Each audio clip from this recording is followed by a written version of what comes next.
같이 보실 말씀은 마태복음 10장 16절로 23절까지의 말씀입니다. 한 목소리로 말씀 압도하시겠습니다. 보라, 내가 너희를 보냄이 양을 이리 가운데로 보낸가 같도다. 그러므로 너희는 뱀같이 지혜롭고 비둘기같이 순결하라. 사람들을 삼가라. 그들이 너희를 공회에 넘겨주겠고 그들의 회당에서 채찍질하리라. 또 너희가 나로 말미암아 총독들과 임금들 앞에 끌려가리니 이는 그들과 이방인들에게 증거가 되게 하려 하심이라. 너희를 넘겨줄 때에 어떻게 또는 무엇을 말할까 염려하지 말라. 그때에 너희에게 할 말을 주시리니 말하는 이는 너희가 아니라 너희 속에서 말씀하시는 이 곧 너희 아버지의 성령이시니라. 장차 형제가 형제를, 아버지가 자식을 죽는 데에 내주며 자식들이 부모를 대적하여 죽게 하리라. 또 너희가 내 이름으로 말미암아 모든 사람에게 미움을 받을 것이나 끝까지 견디는 자는 구원을 얻으리라. 이 동네에서 너희가 박해받거든 저 동네로 피하라. 내가 진실로 너희에게 이르노니 이스라엘의 모든 동네를 다 다니지 못하여서 인자가 오리라. 아멘. 할렐루야. 오늘도 예배의 자리 가운데 모이신 성도님들 주님의 이름으로 환영하고 축복합니다. 같이 나눌 말씀의 제목은 성령께서 인도하십니다라는 말씀의 제목 가운데에서 은혜를 나누도록 하겠습니다. 흔한 착각 중에 착각이 있다라고 우리가 말을 하죠. 세상에서는 이렇게 다양한 우상의 것들 가운데에 나와 열심을 다합니다. 그 이유가 자신들의 삶이 평탄해지고 자신들의 삶이 성공 가도를 달리고자 하는 이 열망 때문에 열심을 다하여 종교 행위들을 행합니다. 하지만 우리는 다르다라는 것을 우리는 분명히 알아야 됩니다. 많은 이들이 말하는 넓은 문, 넓은 길이 아니잖아요. 우리가 걸어가는 길, 흔한 착각 중에 하나가 예수 믿으면 다 모든 문제가 해결되어지고 예수 믿으면 모든 것 가운데서 행복만 가득할 것이다라고 생각하거든요. 그래서 초신자가 되었건 중도 이탈하였던 자들이 나왔건 그들이 나왔다가 자신들이 이렇게 사업이 일들이 모든 것들이 순탄하게 풀릴 줄 알고 나왔던 자리 가운데서 그렇지 아니하는 모습들을 보게 될 때에 회의감을 느끼며 다시 이탈하는 경우들을 참 많이 보게 됩니다. 우리가 잊지 말아야 될 것이 있다면 믿음의 길을 걸어가는 것, 십자가의 길을 걸어간다라고 하는 것, 이것은 결코 우리가 인간적인 생각 가운데서 우리가 바라보는 것처럼 평탄한 길, 순탄하게 모든 게 다 술술 풀리는 길이 아님을 우리가 잊지 말아야 합니다. 때로는 너무나 극심한 박해가 따라올 수도 있고요, 극심한 손해가 혹은 순교하는 위기의 순간까지 우리에게 다가올 수 있다는 것을 우리는 망각해서는 안 됩니다. 오늘 그것을 여실히 드러내는 것이 주께서 우리에게 주시는 말씀이에요. 예수님께서 이제 제자들을 파송하시는 상황이거든요. 그때 예수님께서 무엇라 말씀하시나요? 16절 말씀을 보시게 되면은 양을 이리 가운데로 보낸가 같다라고 말해요. 제자들이 양이다라고 말합니다. 양의 존재들의 모습이 어떠한가요?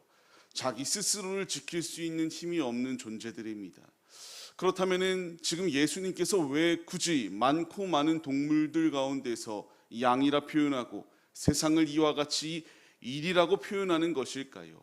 그렇다면은 이 양들은 아무것도 할 수 없는 무능한 존재들인가라는 것을 우리가 생각해 볼 필요가 있습니다. 우리는 약하다는 것을 인정할 필요가 있습니다.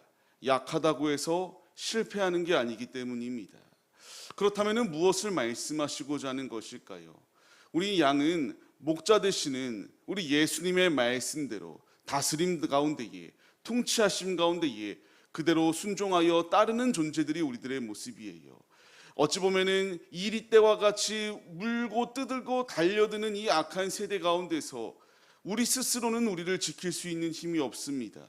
그렇기 때문에 주께서 우리에게 분명하게 말씀하시잖아요. 뱀과 같이 지혜롭고 비둘기같이 순결하라라고 우리에게 분명하게 말씀해 주시고 있습니다. 우리는 지혜로우며 순결의 균형을 지켜나가야 합니다. 우리 앞에 놓여있는 이 전쟁터는 호락호락한 전쟁터가 아니다라는 것은 누구보다도 우리 더 자신이 잘 알고 있습니다. 방심할 때에 넘어지고 우리가 잠깐만 다른 생각을 해도 이상한 방향으로 우리의 방향성이 변질되어질 수 있다는 것을 우리 모두는 경험해 보았습니다. 지금 주님께서 우리에게 말씀하세요. 양인 우리들이 가야 될 길은 이 소리 저 소리에 마음을 빼앗기고 이 목자 저 목자 자신들이 참 목자라고 말하는 이런 사이비, 이 거짓이 가득한 세상에 이 소리들의 귀를 기울이는 것이 아니라 오직 참 목자 되시는 진리의 예수님만을 바라보며 믿음의 길을 걸어가야 된다라는 사실을 우리에게 분명히 말씀해 주시고 있습니다. 복음의 길은 나 혼자 걸어가는 길이 아닙니다. 우리에게 이 얼마나 많은 문제가 있을 수밖에 없을까요? 예수님께서 그렇기 때문에 너희를 이와 같이 이리때가 가득한 곳에 보내는 것 같다라고 말씀하시며 주님께서 계속하여 복음의 현실이, 복음의 현장이 주를 따른다라고 하는 것이 얼마나 어려운 순간인가에 대하여 말씀하시지 않습니까? 너희를 공회에 넘겨주는 상황들이 있을 것이고 너희가 매맞음의 상황이 분명히 존재할 수밖에 없다. 그리고 너희가 나 때문에 이와 같이 고통당하고 괴로움을 당할 수밖에 없다.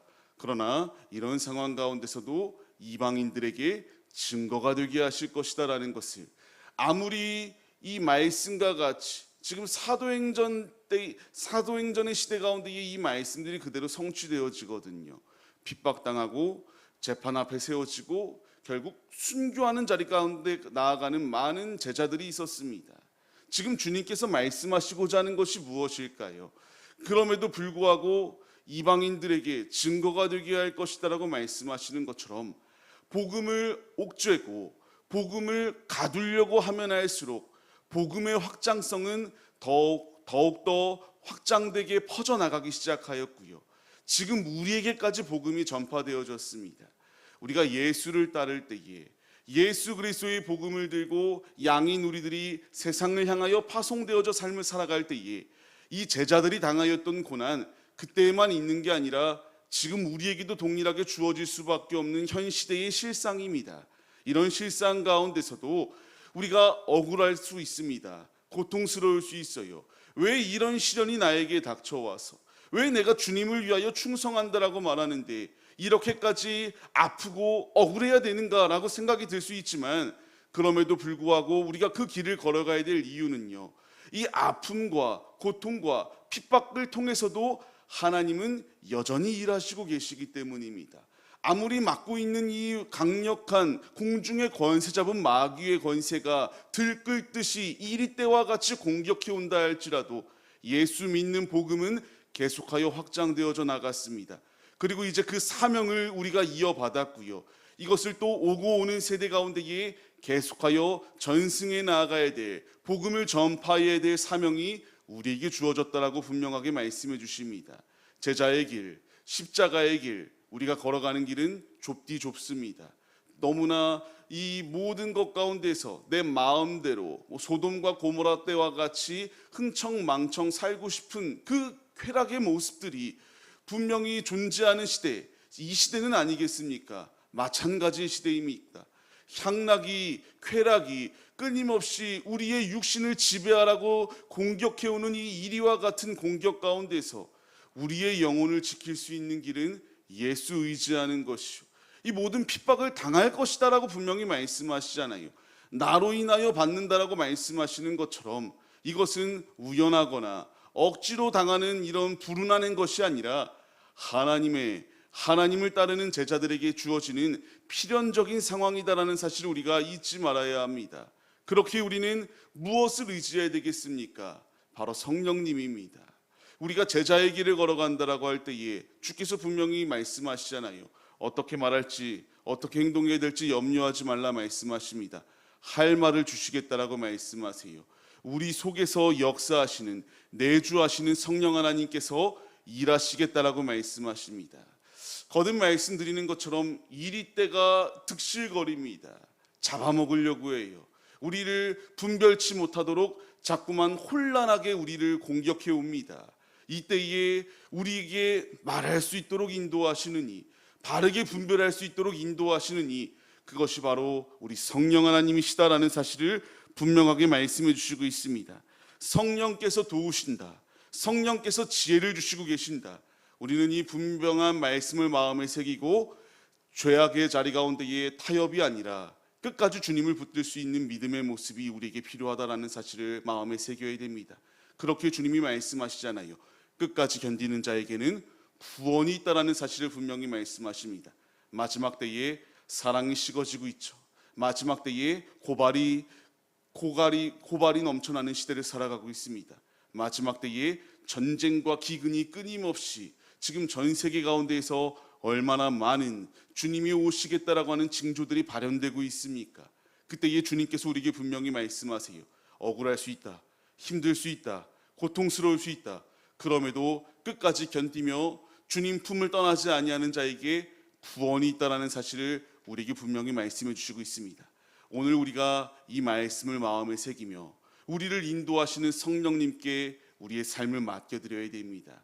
양인 우리들은 스스로 연약하기에 판별할 수도 없고요, 올바른 선택을 행할 수도 없는 연약한 존재들이 우리들입니다. 목자를 바라봐야 됩니다. 우리를 이끄시는 그 주님을 바라보며 나아갈 때에 온전히 승리할 수 있다는 사실을 우리 마음에 새기시기 바랍니다. 그렇게 주님이 우리에게 말씀하세요. 23절 말씀과 같이 이 동네에서 박해하면 저 동네로 피하라라고 말씀하세요.